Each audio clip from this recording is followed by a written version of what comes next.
천무그룹 창립 50주년 기념 파티가 열리는 다이너스티 홀은 그야말로 부와 권력의 정수를 응축해 놓은 듯했다. 거대한 샹들리에에서 쏟아지는 금빛 조명은 홀 안을 가득 채운 대한민국 상류층 인사들의 보석과 실크 드레스를 비추며 눈부신 아지랑이를 피워냈다. 공기 중에는 값비싼 향수와 갓 피어난 백합의 향기가 뒤섞여 감미롭게 떠다녔고, 나직하게 흐르는 클래식 선율은 그들만의 세상을 위한 배경음악처럼 완벽했다. 이 화려한 세계의 중심에 권지혁이 서 있었다. 칠흑 같은 맞춤 슈트는 그의 넓은 어깨와 단단한 체격을 완벽하게 드러냈고, 한치의 흐트러짐 없는 모습은 그가 지닌 절대적인 통제력을 상징하는 듯 했다. 그는 천무의 젊은 총수였고, 그의 차가운 눈빛 하나에 거대한 기업 제국이 움직였다. 오늘 밤 그는 처음으로 자신의 세계에 가장 소중한 존재를 공개하기로 결심했다. 그의 손이 부드럽게 하지만 단호하게 한서연의 허리를 감싸고 있었다. 한서연은 이런 자리가 아직 낯설었다. 그녀는 흙과 불을 다루는 도예가였고, 그녀의 세계는 조용한 작업실과 뜨거운 가마 안에서 완성되었다. 명품 드레스와 보석으로 치장했지만 그녀의 눈빛에는 여전히 예술가의 자유로운 영혼이 깃들어 있었다. 그녀는 권지혁의 굳건한 팔에 의지하면서도 자신을 향해 쏟아지는 수많은 시선들 속에서 미묘한 이질감을 느끼고 있었다. 지혁의 세상은 그녀의 것과 너무나도 달랐다. 권지혁은 그녀의 작은 긴장을 놓치지 않았다. 그는 허리를 감싼 손에 힘을 주며 그녀의 귓가에 나직이 속삭였다. 괜찮아, 내가 옆에 있어. 그의 목소리는 다른 이들에게는 들리지 않을 만큼 낮았지만 그녀에게는 세상 그 어떤 소리보다도 큰 안정감을 주었다.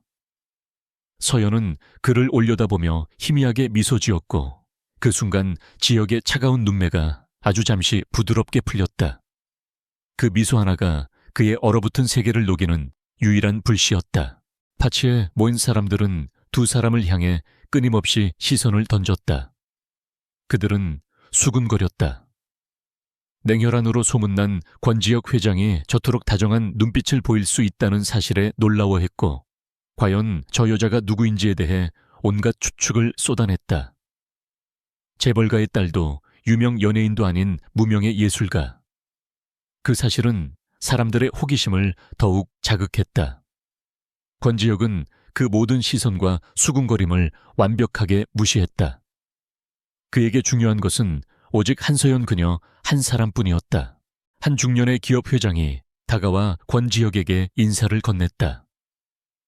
그는 지혁에게 아첨하는 말을 늘어놓다가 곁에 선 서연을 보고는 과장된 감탄사를 내뱉었다. 회장님 옆에 계신 분은 정말 미인이시군요. 어느 댁 영예이십니까? 그의 시선이 노골적으로 서연의 얼굴과 몸을 훑었다. 그 순간 권지혁의 눈빛이 칼날처럼 차갑게 변했다. 그는 서연의 허리를 더욱 자신 쪽으로 끌어당기며 나직하게 말했다. 제 사람입니다. 그 짧은 한마디에는 누구도 넘보지 말라는 서늘한 경고가 담겨 있었다. 그 남자는 권지혁의 기운에 압도되어 황급히 자리를 떴다. 한서연은 자신을 보호하려는 그의 행동에 고마움을 느끼면서도 어딘가 모르게 숨이 막히는 듯한 기분을 느꼈다. 그의 보호는 때로는 너무나도 완벽해서 마치 투명한 유리 상자 안에 갇힌 것 같은 느낌을 주곤 했다. 그녀는 그저 그의 옆에서 미소 짓는 아름다운 인형이 되고 싶지 않았다. 그녀는 한서연이라는 이름으로 온전히 서고 싶었다. 파티가 무르익어 갈 무렵 홀의 입구가 다시 한번 소란스러워졌다. 모든 이의 시선이 한 곳으로 쏠렸다. 윤태민이 등장한 것이다. 화영그룹의 젊은 CEO인 그는 권지혁과는 정반대의 매력을 지닌 남자였다. 언제나 여유로운 미소를 머금고 사람들을 대하는 그는 사교계의 황태자로 불렸다. 하지만 그 부드러운 미소 뒤에 얼마나 날카로운 발톱을 숨기고 있는지 아는 사람은 많지 않았다. 권지혁의 온몸이 순간적으로 경직되었다. 그는 윤태민의 등장을 예측하지 못했다. 두 그룹은 오랫동안 재계의 라이벌이었고 두 사람의 악연은 비즈니스를 넘어선 깊은 곳에 뿌리를 내리고 있었다. 윤태민의 시선이 호란을 천천히 훑다가 마침내 권지혁과 그 옆에 선 한서연에게 멈췄다. 그의 입가에 흥미롭다는 듯한 미소가 걸렸다. 마치 오랫동안 기다려온 사냥감을 발견한 포식자의 미소였다. 윤태민은 망설임 없이 그들을 향해 걸어왔다. 그의 주변에 있던 사람들이 자연스럽게 길을 터주었다. 그는 권지혁의 바로 앞에 멈춰 서서 마치 그를 처음 본다는 듯 과장되게 눈을 크게 떴다. 이런 권지혁 회장 아니십니까? 이런 좋은 자리에 초대해 주셔서 영광입니다. 그의 목소리는 꿀처럼 달콤했지만 그 안에는 교묘한 가시가 숨어 있었다. 그는 초대받지 않은 손님이었다. 권지혁은 아무 대답도 하지 않았다. 그의 턱선이 팽팽하게 굳어갔고 서연을 감싼 팔에 더욱 힘이 들어갔다. 그의 침묵은 그 어떤 말보다 더 강력한 적대감의 표현이었다. 하지만 윤태민은 전혀 개의치 않는다는 듯 시선을 옆으로 돌려 한서연에게 고정했다. 그는 지역을 완전히 무시하고 그녀에게만 집중했다. 처음 뵙겠습니다. 화영그룹의 윤태민이라고 합니다. 이렇게 아름다운 분을 이제야 뵙게 되다니 권 회장님이 너무하셨군요. 그는 서연을 향해 손을 내밀었다. 그의 행동은 정중했지만 그 의도는 명백한 도발이었다. 권지혁의 소유물에 감히 손을 대겠다는 선전포고와도 같았다. 서연은 잠시 망설였다. 그녀는 두 남자 사이에 흐르는 얼음장 같은 기류를 느낄 수 있었다. 하지만 사교적인 예의를 무시할 수는 없었기에 그녀는 마지못해 손을 내밀어 그의 손을 가볍게 잡았다. 한서연입니다. 윤태민은 그녀의 손을 놓지 않고 가볍게 힘을 주었다. 한서연 씨, 이름마저 아름답군요. 혹시 예술을 하시는 분이 아닙니까? 평범한 분들에게서는 찾아볼 수 없는 특별한 아우라가 느껴져서요. 그의 말은 놀라울 정도로 정확했다. 서연은 자신도 모르게 놀란 표정을 지었다. 처음 보는 남자가 자신에 대해 이토록 정확히 꿰뚫어 본다는 사실이 신기하면서도 한편으로는 섬뜩했다. 권지혁은 더 이상 참을 수 없었다. 그는 서연의 손목을 잡아 윤태민의 손에서 빼내 자신의 뒤로 숨기듯 끌어당겼다. 그의 행동은 거칠고 노골적이었다. 내 사람에게서 손 떼. 그의 목소리는 분노로 낮게 잠겨 있었다. 호란의 음악 소리에도 불구하고 주변의 몇몇 사람들은 세 사람 사이에 팽팽한 긴장감을 알아차리고 숨을 죽인 채 지켜보고 있었다. 윤태민은 그제야 만족스럽다는 듯 웃으며 한 발짝 물러섰다. 그는 마치 재미있는 연극을 관람한 것처럼 박수를 칠 듯한 표정이었다. 역시 권 회장님 명불허전이시군요. 보물을 무척이나 아끼시는 모양입니다. 하지만 아름다운 것은 여러 사람이 함께 감상할 수 있어야 그 가치가 더 빛나는 법 아니겠습니까? 그의 말은 서연을 하나의 값비싼 예술품 취급하는 것이나 다름없었다. 한서연의 얼굴에서 핏기가 가셨다. 그녀는 물건이 아니었다. 누구의 소유물도 감상의 대상도 아니었다. 윤태민의 교묘한 말은 그녀의 자존심을 정면으로 건드렸다. 하지만 그녀를 더욱 비참하게 만든 것은 권지혁의 반응이었다. 그는 윤태민의 말에 반박하지 않았다. 오히려 그의 행동은 윤태민의 말을 인정하는 것처럼 보였다. 그녀는 그의 보물, 그가 지켜야 할 소유물이었다. 권지혁은 더 이상 이 자리에 머물 수 없다고 판단했다. 그는 서연의 손목을 잡은 채 그대로 몸을 돌려 홀을 빠져나가기 시작했다. 그의 발걸음은 빠르고 성급했다. 서연은 거의 끌려가다시피 그를 따라야 했다. 지혁 씨, 잠깐만요. 사람들 앞에서 이게 무슨 행동이에요? 그녀가 속삭였지만 그는 듣지 못했다. 그의 머릿속은 오직 윤태민의 그 오만한 미소와 서연을 향하던 탐욕스러운 눈빛으로 가득 차 있었다. 차가운 밤 공기가 그들을 맞았다. 권지혁은 주차대기 요원에게 차 키를 거의 빼앗다시피 받아들고 직접 운전석에 올랐다. 그는 서연을 조수석에 거칠게 밀어놓고는 차 문을 닫았다. 엔진이 굉음을 내며 깨어났고 차는 순식간에 호텔을 빠져나갔다. 차 안에는 무거운 침묵만이 흘렀다. 서연은 창밖으로 빠르게 스쳐 지나가는 도시의 불빛을 보며 입술을 깨물었다. 분노와 서러움이 동시에 밀려왔다. 권지혁은 핸들을 부숴줘라 꽉 쥐고 있었다. 그의 이성은 분노의 불길 속에서 재가 되어 흩어지고 있었다. 감히 윤태민이, 감히 그 자식이 자신의 것을 탐냈다. 그는 서연을 처음 만났을 때를 떠올렸다. 삭막하고 무채색이던 자신의 삶에 처음으로 들어온 한 줄기 빛. 그녀를 잃는다는 것은 상상조차 할 수 없었다. 그것은 그의 세계가 무너지는 것을 의미했다. 그는 절대로 그녀를 잃지 않을 것이다. 누구에게도 빼앗기지 않을 것이다. 그러기 위해서라면 무슨 짓이든 할 수 있었다. 설령 그것이 그녀를 새장 속에 가두는 일이라 할지라도. 그의 눈빛이 어둠 속에서 번뜩였다. 그 안에는 사랑이라고 부르기에는 너무나도 위험하고 뒤틀린 집착의 불꽃이 타오르고 있었다. 윤태민의 등장은 그 불꽃에 기름을 부은 격이었다. 집으로 돌아오는 내내 두 사람 사이에는 아무런 대화도 없었다. 펜트하우스의 문이 열리고 지혁은 여전히 서연의 손목을 놓지 않은 채 안으로 들어섰다. 그는 그녀를 거실벽으로 밀어붙였다. 그의 눈은 분노와 불안으로 이글거렸다. 다시는 그 자식 앞에 나타나지 마. 내 허락 없이는 그 누구와도 말 섞지 마. 알겠어. 그의 목소리는 명령이었고 위협이었다. 서러연은 그의 강압적인 태도에 충격을 받았다. 이것은 그녀가 알던 권지혁이 아니었다. 다정하고 자신을 아껴주던 남자가 아니었다. 지금 그녀의 눈앞에 있는 것은 자신의 것을 빼앗길까 두려워 이성을 잃은 맹수였다. 그녀는 두려웠지만 지고 싶지는 않았다. 내가 왜 그래야 하죠? 난 당신의 소유물이 아니에요, 지혁씨. 그녀의 목소리가 떨렸지만 눈빛만은 단호했다.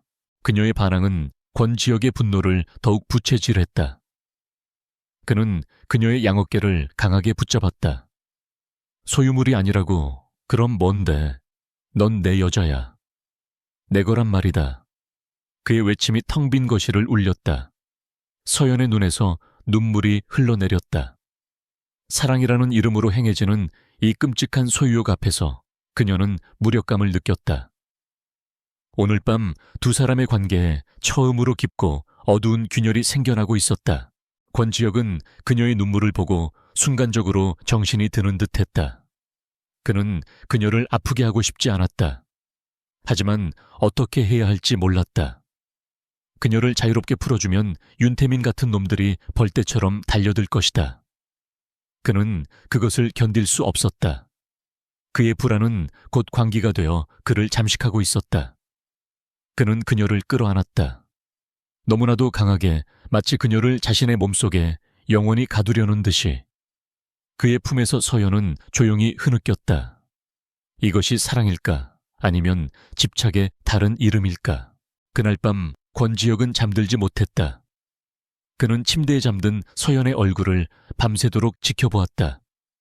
그녀의 평온한 얼굴을 볼 때마다 죄책감이 심장을 찔렀지만 동시에 그녀를 영원히 자신의 곁에 두어야겠다는 결심은 더욱 확고해졌다. 그는 결코 그녀를 빼앗기지 않을 것이다. 설령 그녀의 날개를 꺾어서라도. 그의 어두운 결심이 펜트하우스의 고요한 공기 속으로 무겁게 가라앉았다. 파티에서 시작된 악몽은 이제 막 서막을 올렸을 뿐이었다. 다음 날 아침 펜트하우스의 공기는 밤사이 내린 서리처럼 차갑고 무거웠다. 최고급 원목으로 만들어진 거대한 식탁 위에는 미슐랭 셰프가 아침 일찍부터 준비한 완벽한 식사가 차려져 있었지만 두 사람 사이의 침묵은 그 어떤 음식의 맛도 느낄 수 없게 만들었다. 한서연은 기계적으로 포크를 움직이며 창밖의 서울 정형을 무심히 바라볼 뿐이었다. 어젯밤의 상처가 아직도 날카로운 파편처럼 가슴에 박혀 있었다. 권지혁은 그런 그녀를 맞은편에서 말없이 지켜보았다. 그는 어젯밤 자신의 행동이 지나쳤다는 것을 알고 있었다. 하지만 그는 사과하는 방법을 모르는 남자였다. 그에게 사과는 곧 약점을 인정하는 것이었고, 그는 누구에게도 심지어 사랑하는 여자에게조차 약해 보이고 싶지 않았다. 대신 그는 아무 일도 없었다는 듯 평소처럼 그녀를 챙기려 들었다. 서연아, 수프가 식겠어. 먹어. 그의 목소리는 부드러웠지만 그 안에는 상황을 통제하려는 의도가 명백했다. 서연은 그의 말에 대답 없이 고개만 저었다. 입맛이 전혀 없었다. 그녀가 원한 것은 값비싼 음식이 아니라 진심 어린 대화와 존중이었다. 그녀의 냉담한 반응에 지혁의 미간이 미세하게 좁아졌다. 그는 이해할 수 없었다.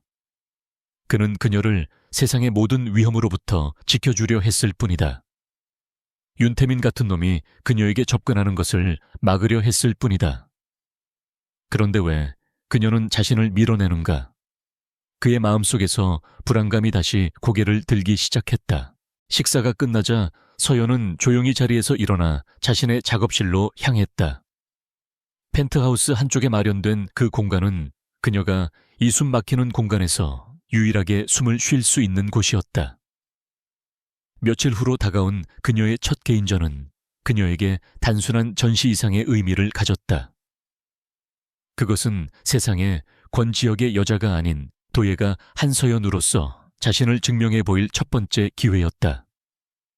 그녀는 몇 년간 이 전시회만을 위해 모든 것을 쏟아부었다. 작업실은 그녀의 분신과도 같은 작품들로 가득 차 있었다. 달의 표면을 닮은 거친 질감의 백자, 다랑아리 새벽에 푸른 빛을 머금은 청자 화병, 그리고 노을의 색을 담아낸 진사 닭이 세트까지. 각각의 작품에는 그녀의 땀과 영혼이 고스란히 담겨 있었다. 그녀는 가장 중요한 작품인 시면이라는 이름의 거대한 흑자 항아리를 매만졌다. 마지막 유약 처리와 가마 소성만을 남겨두고 있는 역작이었다. 이 작품의 성공 여부가 전시회의 성패를 좌우할 터였다. 그녀는 전시회를 열기로 계약한 인사동의 가온 갤러리 관장에게 전화를 걸어 최종 일정을 확인했다. 갤러리 관장은 며칠 전까지만 해도 그녀의 재능을 극찬하며 전폭적인 지원을 약속했던 사람이었다. 하지만 오늘 그의 목소리는 어딘가 모르게 차갑고 망설이는 기색이 역력했다. 그는 몇 번이나 뜸을 들이다가 마침내 믿을 수 없는 소식을 전했다. 한 작가님, 정말 죄송합니다. 갤러리 내부 사정으로 이번 전시회는 진행하기 어려울 것 같습니다. 서연의 머릿속이 하얗게 비는 듯했다. 네, 그게 무슨 말씀이세요? 관장님, 계약까지 다 끝났고 초대장까지 발송했는데 갑자기 안 된다니요. 그녀의 목소리가 다급하게 떨렸다. 관장은 그저 죄송하다는 말만 되풀이할 뿐 명확한 이유를 설명하지 못했다. 갑작스러운 재정감사, 후원사의 투자 철회 등 앞뒤가 맞지 않는 변명만 늘어놓았다. 전화가 끊기고 서연은 한동안 멍하니 허공을 응시했다. 모든 것이 무너져 내리는 기분이었다. 그녀는 절망에 빠져 있을 수만은 없었다. 어떻게든 방법을 찾아야 했다. 그녀는 지난 몇 년간 쌓아온 모든 인맥을 동원해 다른 갤러리를 수소문하기 시작했다. 하지만 이상하게도 모두가 약속이나 한 듯 난색을 표했다. 일정이 꽉 찼다거나 전시회 성격이 맞지 않는다는 등 다양한 이유를 댔지만 그 저변에 흐르는 차가운 거절의 기운은 동일했다. 마치 보이지 않는 거대한 손이 그녀가 갈 수 있는 모든 길을 막고 있는 것 같았다. 며칠 동안의 필사적인 노력이 수포로 돌아가고 서연이 거의 모든 것을 포기하려던 순간 그녀의 휴대폰이 울렸다. 저장되지 않은 번호였다. 망설이다 전화를 받자 수화기 너머로 전혀 예상치 못한 목소리가 들려왔다. 한서연 씨, 저 윤태민입니다. 바쁘신데 방해한 건 아닌지 모르겠습니다. 그의 목소리는 파티에서 들었던 것처럼 부드럽고 자신감이 넘쳤다. 서연은 자신도 모르게 몸이 굳어지는 것을 느꼈다. 그녀는 당장이라도 전화를 끊고 싶었지만 윤태민이 다음으로 내뱉은 말에 손을 멈출 수밖에 없었다. 요즘 전시회 장소 때문에 고생이 많으시다고 들었습니다. 우연히 미술계 지인을 통해 소식을 접하게 되었는데 혹시 제가 도울 일이 있을까 해서요. 그의 말은 마치 모든 것을 알고 있다는 듯 정확하게 그녀의 아픈 곳을 찔렀다. 서연의 등줄기에 소름이 돋았다. 이것은 결코 우연이 아니었다. 윤태민은 그녀의 침묵을 긍정으로 받아들인 듯 능숙하게 대화를 이어갔다. 그는 자신이 후원하는 청담동의 최고급 갤러리가 마침 일정이 비어 있다며 원한다면 언제든지 사용할 수 있게 해주겠다고 제안했다. 한 작가님의 작품을 예전부터 눈여겨보고 있었습니다. 이런 훌륭한 예술가가 장소가 없어서 재능을 펼치지 못하는 것은 대한민국 미술계의 큰 손실입니다. 그는 그녀를 존중하는 예술 후원자의 가면을 쓰고 있었다. 서연은 혼란스러웠다. 윤태민이라는 남자가 위험하다는 것을 본능적으로 알고 있었다. 권지혁이 그토록 경계하는 데에는 이유가 있을 터였다. 하지만 그의 제안은 절망의 늪에 빠진 그녀에게 내려온 유일한 동아줄처럼 느껴졌다. 그녀의 자존심과 수년간의 노력이 걸린 문제였다. 생각할 시간을 좀 주세요. 그녀는 간신히 그렇게 대답하고 전화를 끊었다. 그녀의 마음이 복잡하게 요동쳤다. 그녀가 거실로 나왔을 때 권지혁이 막 외출 준비를 마치고 서 있었다. 그는 서연의 창백한 얼굴과 흔들리는 눈빛을 보고 즉시 무언가 잘못되었음을 직감했다. 무슨 일이야? 얼굴이 왜 그래?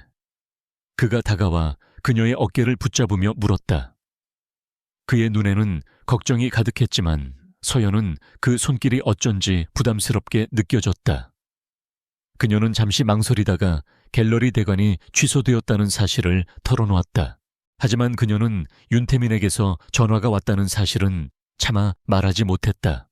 그 말을 하는 순간 지혁이 또다시 폭풍처럼 분노하며 모든 것을 통제하려 들 것이 뻔했다. 그녀는 스스로 이 문제를 해결하고 싶었다. 하지만 그녀의 바람은 권지혁의 다음 행동으로 인해 산산조각이 났다. 그는 그녀의 말을 듣자마자 잠시 생각에 잠기는가 싶더니 곧바로 비서에게 전화를 걸어 몇 가지 지시를 내렸다. 그의 목소리는 차갑고 단호했다. 전화가 끊기고 10분도 차에 지나지 않았을 때 서연의 휴대폰이 울렸다. 원래 계약했던 가운 갤러리의 관장이었다. 그는 조금 전과는 180도 다른 비굴할 정도로 공손한 목소리로 사과하며 자신의 착오였다고 갤러리는 예정대로 사용할 수 있다고 말했다. 아니, 오히려 전시 기간을 더 늘려주고 홍보도 전적으로 지원해주겠다고 제안했다. 서연은 무슨 일이 벌어진 것인지 즉시 깨달았다. 권지혁은 만족스러운 표정으로 그녀를 바라보았다. 이제 문제없지. 내가 해결했어. 그는 자신이 당연히 해야 할 일을 했다는 듯 칭찬을 바라는 아이 같은 표정을 짓고 있었다. 하지만 그 순간 서연의 가슴 속에서는 무언가가 툭 하고 끊어져 버렸다. 분노가 머리끝까지 치밀어 올랐다. 그녀는 아무것도 원망할 수 없는 완벽한 해결책 앞에서 오히려 깊은 무력감과 몸열감을 느꼈다. 누가 이딴 식으로 해결해 달랬어요. 그녀의 목소리가 날카롭게 터져 나왔다. 이건 내 전시회예요. 내 문제라고요. 그런데 왜 당신이 마음대로 나서서 모든 걸 해결해 버리는 건데요. 나한테는 한마디 상의도 없이. 그녀의 외침에 권지혁의 얼굴이 굳어졌다. 그는 그녀의 분노를 이해할 수 없었다. 그럼 어쩌길 바랐는데 문제가 생겼고 나는 그걸 해결했을 뿐이야. 그리고 설마 하니 윤태민 그 자식의 도움이라도 받을 생각이었어. 그의 목소리에도 날이 서기 시작했다. 그의 마지막 말은 서연의 가슴에 비수처럼 꽂혔다. 그가 모든 것을 알고 있었다는 사실. 어쩌면 그녀가 윤태민과 통화하는 것까지 감시하고 있었을지도 모른다는 끔찍한 상상이 그녀의 뇌리를 스쳤다. 이건 존중의 문제예요. 당신은 나를 한 명의 독립된 인간으로, 예술가로 존중하지 않아요. 그저 당신의 울타리 안에 가둬놓고 보호해야 할 연약한 존재로만 볼 뿐이라고요.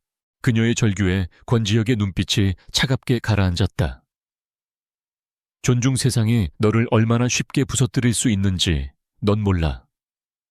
내가 없으면 넌 아무것도 아니야. 오늘 일만 봐도 모르겠어. 내가 아니었으면 넌 지금쯤 네가 그토록 아끼는 작품들을 창고에 처박아 두고 울고 있었을걸. 그게 네가 원하는 존중인가?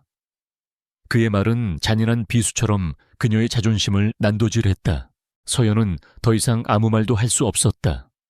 눈물이 뺨을 타고 흘러내렸다. 그가 틀린 말을 한 것이 아니었기에 더욱 비참했다. 실제로 그의 도움이 없었다면 그녀는 아무것도 해결하지 못했을 것이다. 하지만 그 사실을 그의 입을 통해 직접 확인하는 것은 또 다른 차원의 고통이었다. 그들의 관계에 첫 번째 균열이 생겼던 파티의 밤 이후 오늘 그 균열은 이제 돌이킬 수 없을 만큼 깊고 넓게 벌어지고 있었다. 권지혁은 그녀의 눈물을 보았지만 이번에는 다가가지 않았다.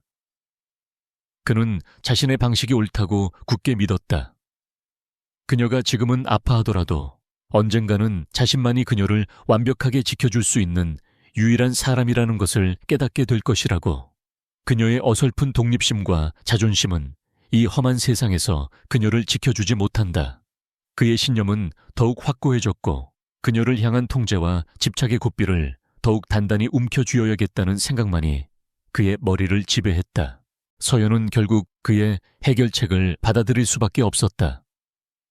전시회는 예정대로 진행될 것이다. 겉보기에는 모든 것이 완벽하게 제자리로 돌아온 것처럼 보였다. 하지만 그녀는 알고 있었다. 자신은 거대한 금빛 세장의 문을 제 발로 열고 들어간 것이나 다름없다는 것을.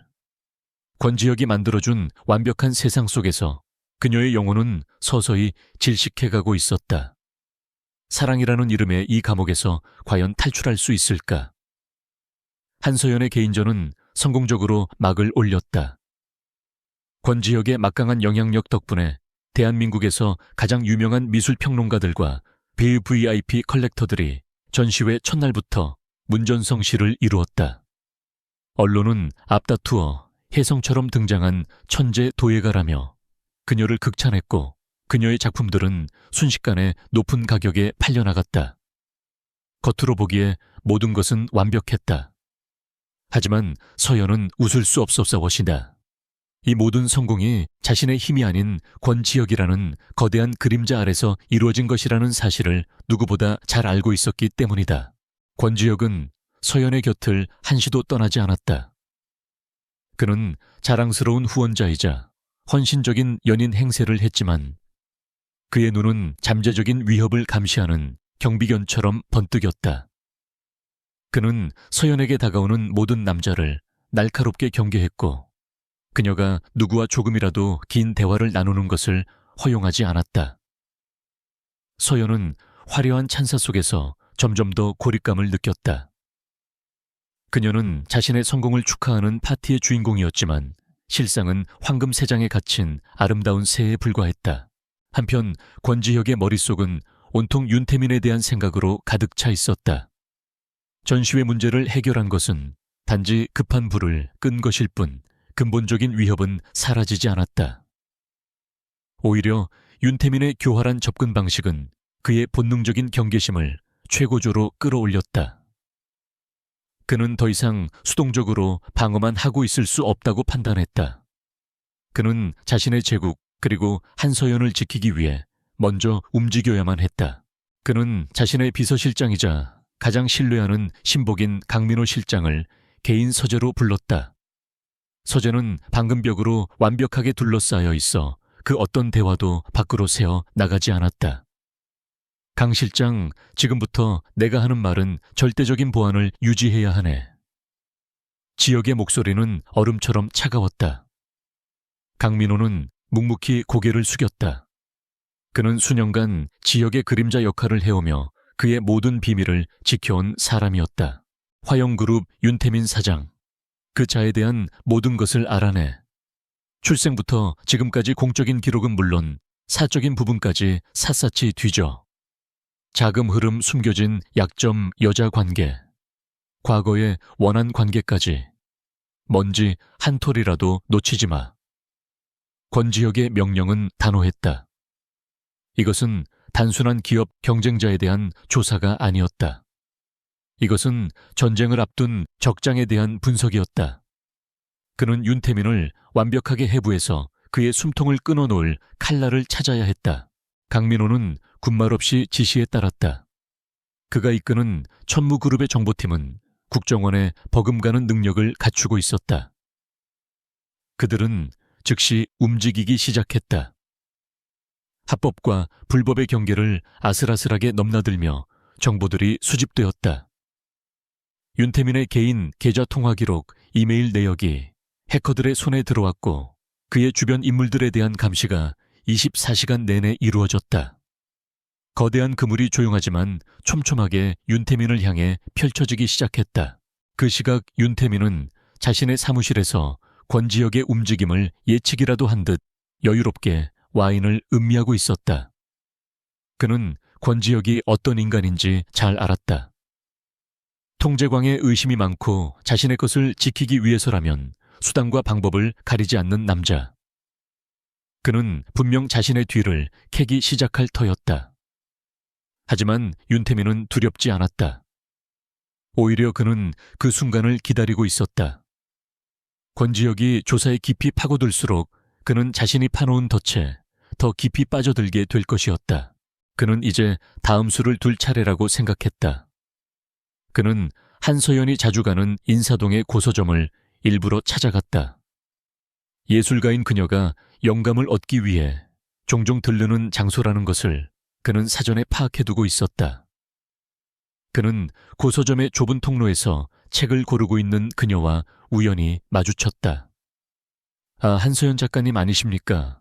이런 곳에서 뵙다니 정말 우연이군요. 그의 목소리는 놀라움과 반가움이 완벽하게 섞여 있었다. 서연은 그의 등장에 순간적으로 몸이 굳었다. 하지만 좁은 서점에서 그를 피할 방법은 없었다. 그녀는 마지못해 인사를 건넸다.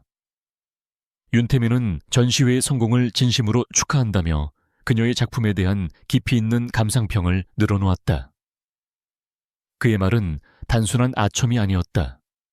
그는 정말로 그녀의 작품 세계를 이해하고 있는 듯 전문적인 용어까지 사용하며 작품의 장점을 정확히 짚어냈다. 권 회장님은 정말 복이 많으시군요. 한 작가님 같은 분의 예술적 영혼을 가장 가까이서 볼 수 있다니. 그는 감탄하는 척하며 교묘하게 권지혁의 이야기를 꺼냈다. 하지만 가끔은 걱정이 되기도 합니다. 너무나 강한 보호는 때로는 예술가의 자유로운 날개를 꺾을 수도 있으니까요. 예술은 그 어떤 것에도 구속받지 않는 절대적인 자유 속에서 가장 찬란하게 피어나는 법인데 말입니다. 그의 말은 서연의 마음 가장 깊은 곳, 그녀가 애써 외면하고 있던 불안감을 정확하게 건드렸다. 서연은 아무 대답도 할 수 없었다. 그의 말이 너무나도 날카롭게 자신의 현실을 꿰뚫고 있었기 때문이다. 그녀는 황급히 자리를 피하려 했지만 윤태민은 그녀가 보고 있던 희귀한 도의 이론서를 먼저 집어들어 그녀에게 건넸다. 이런 책을 찾고 계셨군요. 역시 안목이 뛰어나십니다.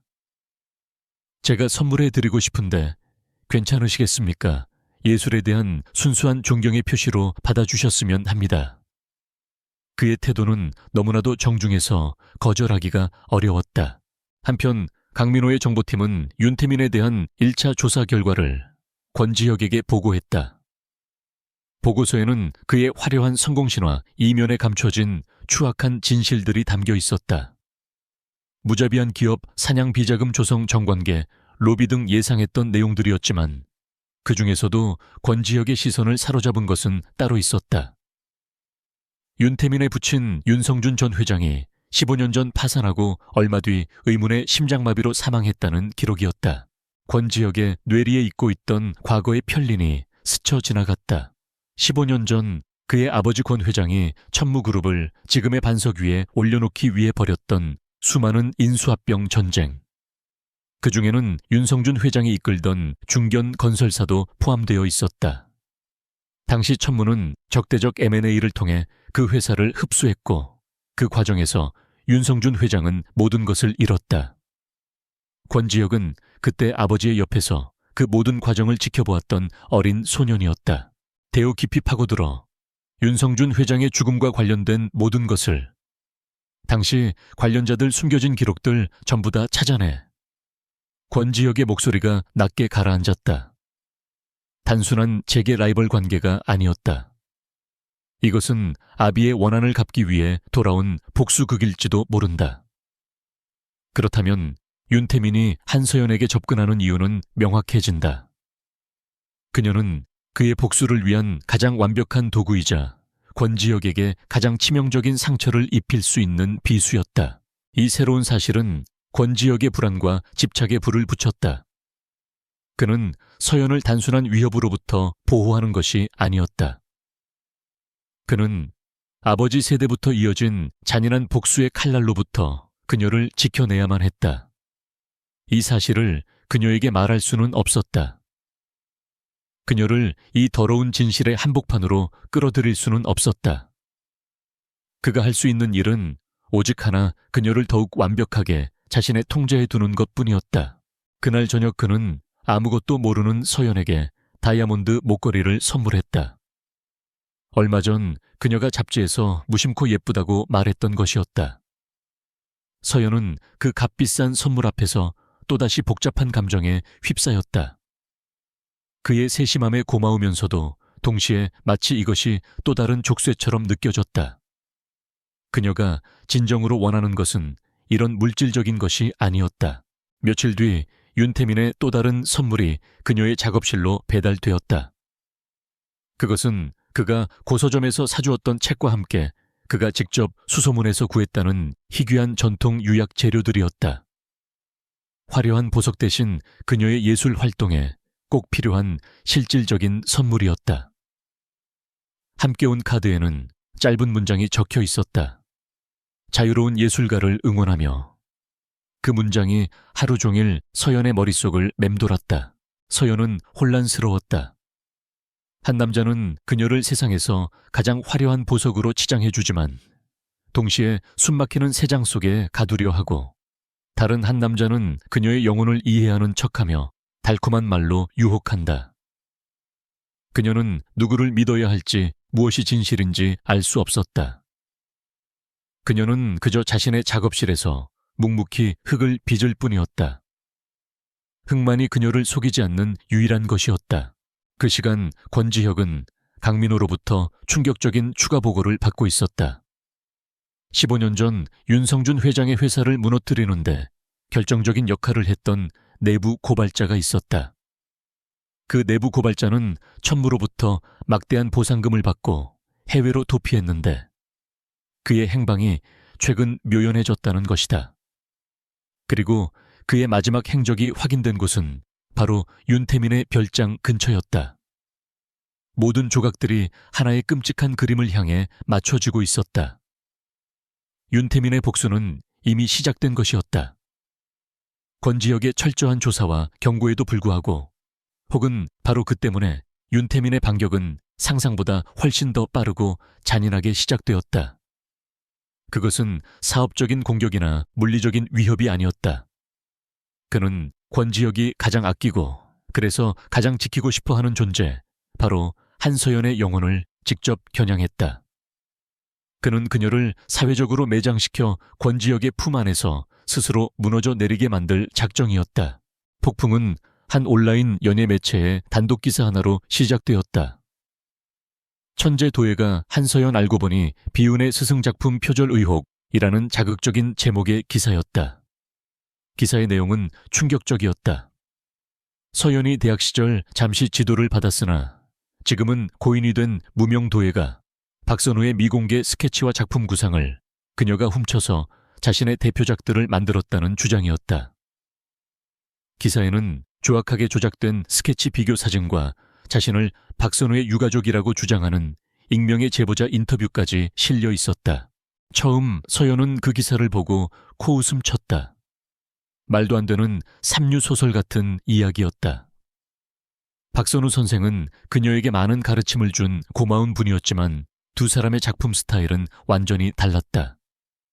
하지만 그녀의 대수롭지 않은 반응은 곧 공포로 바뀌었다. 기사는 삽시간에 모든 포털 사이트에 메인 화면을 장식했고 여론은 무섭게 들끓기 시작했다. 대중은 진실 여부에는 관심이 없었다. 그들은 재벌의 여자가 된 신데렐라의 추악한 비밀이라는 자극적인 이야기에 열광할 뿐이었다. 상황은 걷잡을 수 없이 악화되었다. 익명의 유가족은 방송에까지 등장해 눈물로 호소하며 서연을 파렴치한 표절범으로 몰아갔다. 그녀의 SNS 계정은 온갖 악플과 저주로 뒤덮였다. 그녀를 극찬했던 언론은 하루아침에 태도를 바꿔 그녀를 비난하기 시작했다. 전시회에서 그녀의 작품을 구매했던 컬렉터들은 구매를 취소하겠다며 갤러리에 항의 전화를 빗발치게 퍼부었고 그녀의 이름으로 계약되어 있던 모든 기업 콜라보레이션이 취소 통보를 보내왔다. 서연의 세상이 무너져 내리고 있었다. 이것은 단순한 커리어의 위기가 아니었다. 그녀의 삶과 정체성 자체를 부정당하는 일이었다. 도예는 그녀의 모든 것이었다. 흙을 빚고 불 속에서 새로운 생명을 창조하는 과정은 그녀에게는 구원과도 같았다. 그런데 이제 세상은 그녀를 그 신성한 과정의 결과물을 훔친 도둑으로 낙인 찍었다. 그녀는 필사적으로 자신의 결백을 주장하려 했다. 하지만 그녀의 목소리는 거대한 비난의 함성에 묻혀 누구에게도 닿지 않았다. 권지혁은 이 모든 상황을 지켜보며 지옥 같은 분노에 휩싸였다. 그의 정보팀은 이 모든 추악한 연극의 배우에 윤태민이 있다는 것을 즉시 밝혀냈다. 유가족 행세를 하는 자들은 거액의 돈을 받은 배우들이었고 최초 기사를 쓴 기자는 윤태민에게 정기적으로 자금을 받아온 하수인이었다. 모든 증거가 그의 손안에 있었다. 하지만 그는 섣불리 움직일 수 없었다. 이미 여론의 재판은 끝났고 지금 증거를 공개해봤자 진실을 덮기 위한 재벌의 언론 플레이로 비칠 뿐이었다. 그는 서연의 작업실로 달려갔다. 문을 열자마자 그의 눈에 들어온 것은 처참한 광경이었다. 서연은 바닥에 주저앉아 망연자실한 표정으로 자신의 작품들을 바라보고 있었다. 반송되어 돌아온 작품 상자들이 작업실을 어지럽게 채우고 있었고 그중 하나는 운송 과정에서 깨졌는지 날카로운 파편이 되어 널브러져 있었다. 그녀의 눈은 초점을 잃고 텅 비어 있었다. 그녀의 영혼이 산산조각 난 것이 눈에 보였다. 그 순간 권지혁의 머릿속에서 이성을 지탱하던 마지막 끈이 끊어졌다. 그가 사랑하는 여인, 그의 잿빛 세상에 유일한 색채를 더해주던 그녀가 이렇게 망가져가는 것을 그는 견딜 수 없었다. 아버지 세대부터 이어진 원한 윤태민의 비열한 복수, 그리고 그녀를 지키지 못했다는 죄책감이 한데 뒤섞여 그의 안에서 검은 광기로 폭발했다. 그는 더 이상 이성적인 방법으로 이 사태를 해결할 생각이 없었다. 세상이 그녀를 상처 입힌다면 그는 그녀를 세상으로부터 완벽하게 격리시키면 되는 것이었다. 그는 그녀에게 다가가 부서진 도자기, 파편처럼 떨고 있는 그녀의 몸을 일으켜 세웠다. 일어나 서연아, 여기서 나가야 해. 그의 목소리는 이상할 정도로 차분했지만 그 눈빛은 전에 없던 광기로 불타고 있었다. 서연은 힘없이 고개를 저었다. 어딜 가요? 난 아무 데도 안 가요. 여긴 내 작업실이에요. 내 세상이라고요. 그녀의 목소리는 거의 들리지 않을 만큼 작았다. 여긴 더 이상 안전하지 않아. 내가 널 지켜줄게. 아무도 널 해치지 못하는 곳으로 가자. 그는 그녀의 저항을 무시하고 그녀를 품에 안아 들었다. 그녀는 그의 품에서 버둥거렸지만 절망에 빠진 그녀의 몸에는 아무런 힘도 남아있지 않았다. 그는 그녀를 안은 채 작업실을 나와 자신의 차에 태웠다. 차는 그들이 함께 살던 도심의 펜트하우스가 아닌 전혀 다른 방향을 향해 질주하기 시작했다. 차가 도착한 곳은 한강이 내려다 보이는 외딴 절벽 위에 세워진 마치 현대적인 요새처럼 보이는 별장이었다. 서연은 한 번도 와본 적이 없는 곳이었다. 내부는 최고급 자재로 꾸며져 눈이 부실 정도로 화려했지만 동시에 감옥처럼 차갑고 위압적인 분위기를 풍겼다. 사방이 두꺼운 방탄 유리로 되어 있었지만 창문은 단 하나도 열리지 않는 구조였다. 완벽한 감시 시스템과 보안 설비가 집 전체를 감싸고 있었다. 권지혁은 그녀를 거실 소파에 내려놓았다. 서연은 그제야 정신을 차리고 주위를 둘러보았다. 그리고 본능적인 공포를 느꼈다. 여긴 어디예요? 왜 나를 여기로 데려온 거죠? 당장 돌아갈래요. 내 작업실로, 내 집으로 돌아갈래요. 그녀가 일어나 현관으로 달려가려 했지만 지혁이 그녀의 팔을 붙잡았다.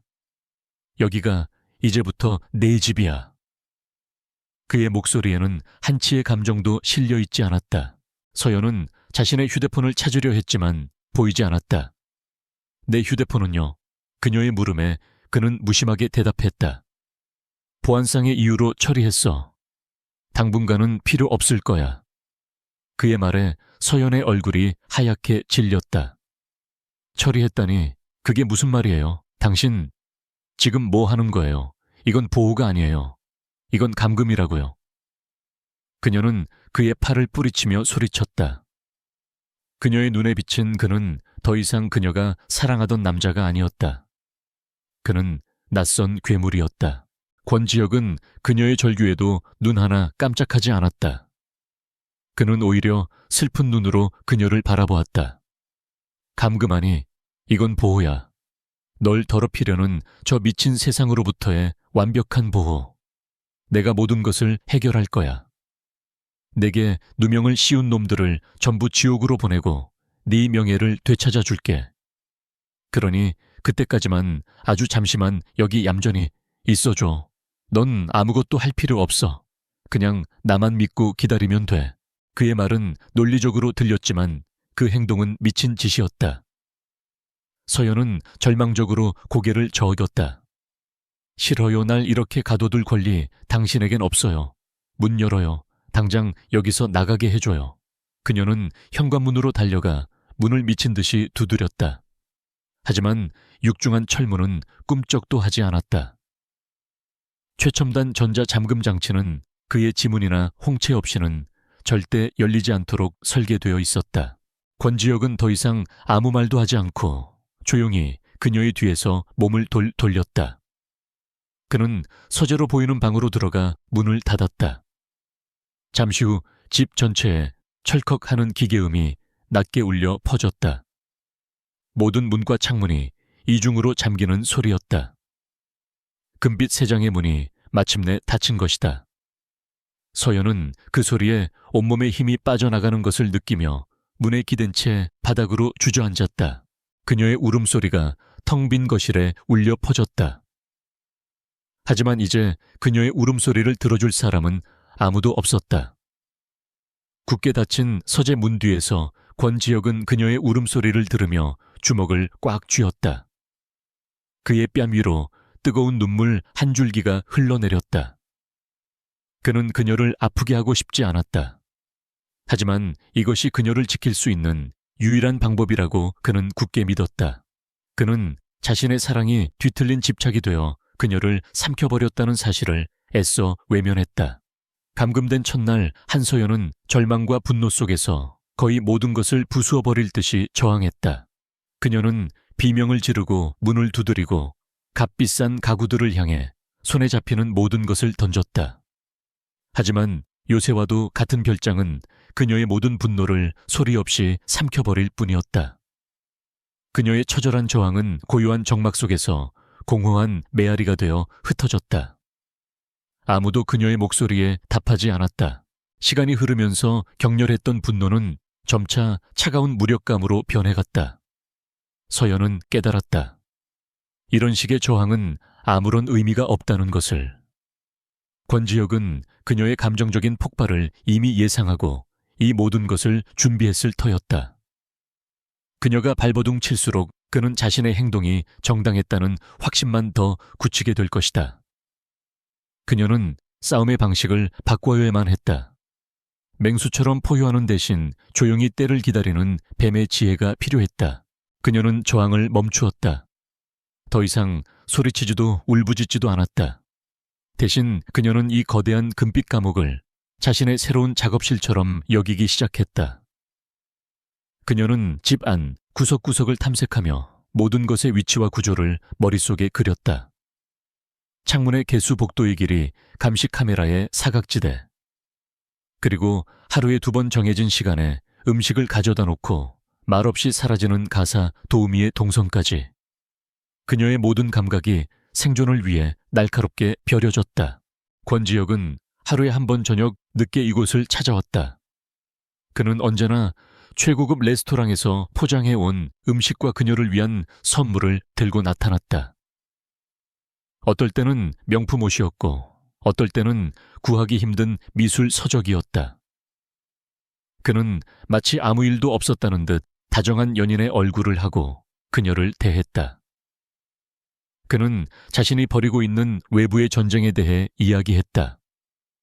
그녀에게 누명을 씌웠던 언론사를 어떻게 파산시켰는지, 악플러들을 어떻게 찾아내 법의 심판대에 세우고 있는지에 대해 자랑스럽게 늘어놓았다. 서연은 그의 모든 말을 묵묵히 들었다. 그녀는 더 이상 그에게 대들거나 반박하지 않았다. 대신 그녀는 그를 관찰했다. 완벽하게 차려입은 그의 모습 뒤에 숨겨진 깊은 피로와 불안을 읽어내려 애썼다. 그의 눈 밑에 드리워진 짙은 그림자, 그녀 몰래 가늘게 떨리는 손끝, 그리고 그녀가 잠든 모습을 볼 때마다 그의 얼굴에 스쳐 지나가는 깊은 고뇌의 흔적들. 그녀는 보았다. 자신을 가둔 괴물의 얼굴과 동시에 사랑을 잃을까 두려워하는 상처 입은 남자의 얼굴을. 그녀는 깨닫기 시작했다. 권지혁 역시 이 감옥 안에 그녀와 함께 갇혀 있다는 것을. 그는 자신의 집착이 만들어낸 감옥의 간수이자 동시에 그 자신도 그곳에서 한 발짝도 벗어날 수 없는 죄수였다. 이 깨달음은 그녀에게 두려움과 함께 기묘한 연민을 느끼게 했다. 그녀는 이 남자를 이해하고 싶었다. 그를 이 관계로부터 구원하고 동시에 자기 자신도 구원할 방법을 찾아야만 했다. 어느 날 저녁 권지혁은 와인 몇 병과 함께 그녀를 찾아왔다. 그는 평소보다 더 지쳐 보였다. 그는 서연에게 윤태민의 회사를 거의 파산 직전까지 몰아넣었다고 말했다. 그의 목소리에는 승리자의 희열 대신 짙은 허무함이 배어 있었다. 그는 서연의 앞에 무릎을 꿇고 그녀의 손을 잡았다. 조금만 더 참아줘, 서연아. 거의 다 끝났어. 이 전쟁만 끝나면 다시 예전처럼 행복하게 해줄게. 내가 약속해. 그의 눈빛은 간절하게 흔들리고 있었다. 서연은 그 순간 그의 갑옷에 생긴 작은 틈을 보았다. 그녀는 처음으로 그에게 부드러운 목소리로 물었다. 왜 이렇게까지 하는 거예요? 그냥 법에 맡기면 되잖아요. 이건 너무 지독해요. 그녀의 질문에 그는 잠시 말을 잇지 못했다. 그의 눈빛이 과거의 어두운 시면 어딘가를 헤매는 듯했다. 그는 아주 오랫동안 묻어두었던 이야기를 꺼내기 시작했다. 그는 자신의 어린 시절과 아버지, 그리고 윤태민의 아버지와의 악연에 대해 털어놓았다. 아버지가 어떻게 회사를 지키기 위해 무자비한 괴물이 되어야 했는지, 그리고 그 과정에서 얼마나 많은 것을 잃어버렸는지에 대해. 그는 자신이 아버지를 혐오하면서도 결국 그와 똑같은 길을 걷고 있음을 고백했다. 그리고 그는 윤태민이 복수를 위해 자신에게서 가장 소중한 것 바로 서연을 빼앗으려 한다는 깊은 공포를 토해냈다. 그의 고백은 서연의 마음을 복잡하게 만들었다. 그의 행동이 결코 용서받을 수는 없었지만 그의 광기 어린 집착의 뿌리가 얼마나 깊고 어두운 고통에 닿아 있는지 어렴풋이 이해할 수 있었다. 그녀는 그의 손을 뿌리치지 않았다. 대신 그녀는 그의 떨리는 손을 가만히 마주 잡아주었다. 그날 밤 두 사람은 처음으로 아무 말 없이 오랫동안 서로를 마주보고 앉아 있었다. 그들의 마음은 감옥의 벽을 사이에 둔 채 서로를 향하고 있었다. 하지만 서연의 연민이 자유를 향한 의지를 꺾은 것은 아니었다. 오히려 그녀는 더욱 강한 동기를 갖게 되었다. 그녀는 단지 이곳을 탈출하는 것뿐만 아니라 권지혁을 그의 과거와 집착이라는 감옥으로부터 해방시켜야만 했다. 그러기 위해서는 외부와의 연결이 절실했다. 그녀는 다시 한번 희망의 끈을 찾기 위해 더욱 치밀하게 움직이기 시작했다. 그녀는 이 집에 적용된 최첨단 보안 시스템의 패턴을 분석하기 시작했다. 매일 밤 자정 시스템이 재부팅되는 짧은 순간 동안 인터넷 방화벽에 미세한 틈이 생긴다는 것을 발견했다. 단 몇 초에 불과한 시간이었지만 그녀에게는 그것으로 충분했다. 문제는 그 짧은 시간에 외부로 신호를 보낼 수 있는 장비가 없다는 것이었다. 권지혁은 그녀의 휴대폰은 물론 통신 기능이 있는 모든 전자기기를 치워버린 상태였다. 그녀는 포기하지 않았다. 그녀는 권지혁이 가져다 준 선물들, 그가 무심코 서재에 두고 간 서류 가방, 심지어 가사 도우미가 사용하는 청소 로봇까지. 그녀는 모든 것을 분해하고 재조립할 기회를 엿보았다. 그녀의 도예가로서의 섬세한 손재주와 예술가로서의 창의력은 이제 생존을 위한 무기가 되었다.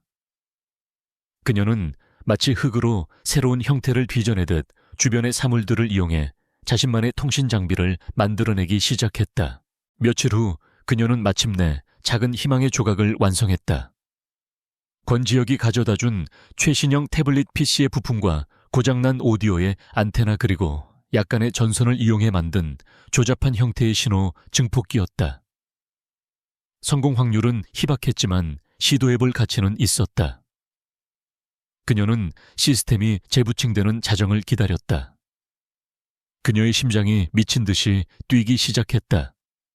이것은 단순한 탈출 시도가 아니었다. 이것은 닫혀버린 세상의 문을 향해 그녀가 던지는 첫 번째 돌멩이였다. 그 시각 자신의 사무실에서 CCTV 모니터를 통해 서연을 지켜보던 권지혁은 책을 읽으며 얌전히 앉아있는 그녀의 모습에 잠시 안도감을 느꼈다. 그녀가 마침내 현실을 받아들이고 안정을 찾았다고 그는 생각했다. 그는 자신의 방식이 옳았다고, 이 모든 것이 결국 그녀를 위한 것이었다고 스스로를 위로했다. 하지만 그는 알지 못했다. 그의 새장 속에서 사랑하는 새는 날갯짓을 멈춘 것이 아니라 창공으로 날아오를 가장 날카로운 발톱을 조용히 갈고 있다는 것을. 권지혁이 한서연을 자신의 요새에 가두고 외부의 전쟁에 몰두하는 동안 이 모든 상황을 계획한 윤태민은 체스판의 반대편에서 만족스러운 미소를 짓고 있었다. 모든 것이 그의 예상대로 흘러가고 있었다. 권지혁은 예측 가능한 인간이었다.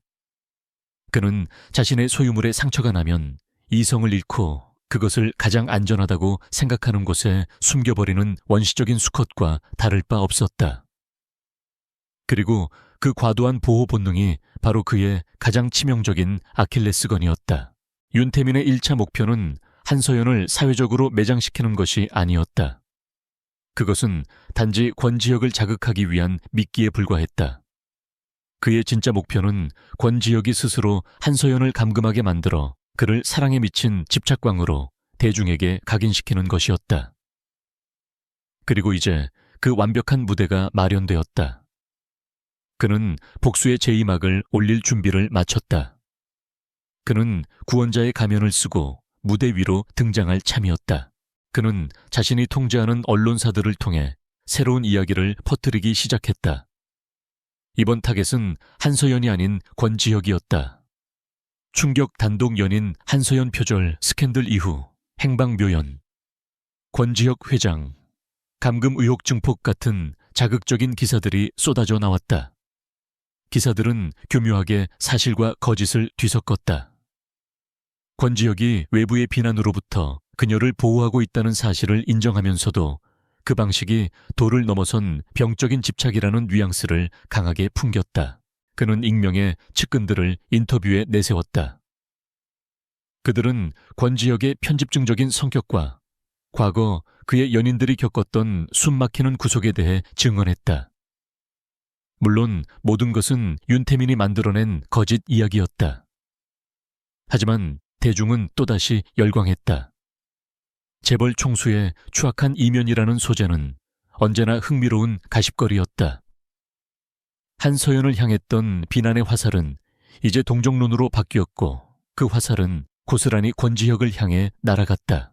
이 새로운 여론전은 권지혁을 극심한 압박 속으로 몰아넣었다. 그는 이제 윤태민과의 사업 전쟁과 동시에 자신의 이미지를 지키기 위한 홍보 전쟁까지 치러야 했다.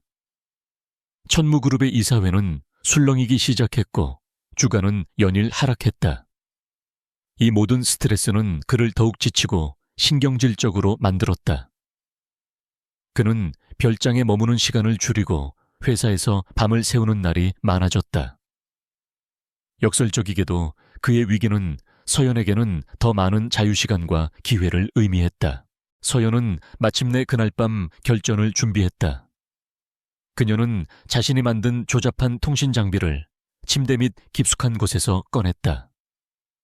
그녀는 수많은 밤을 새워가며 시스템의 허점을 파고들었고 자정의 시스템 재부팅 시간 외에도 새벽녘에 보안 서버가 백업 데이터를 전송하는 아주 짧은 시간 동안 외부 네트워크와의 연결이 가능하다는 것을 알아냈다.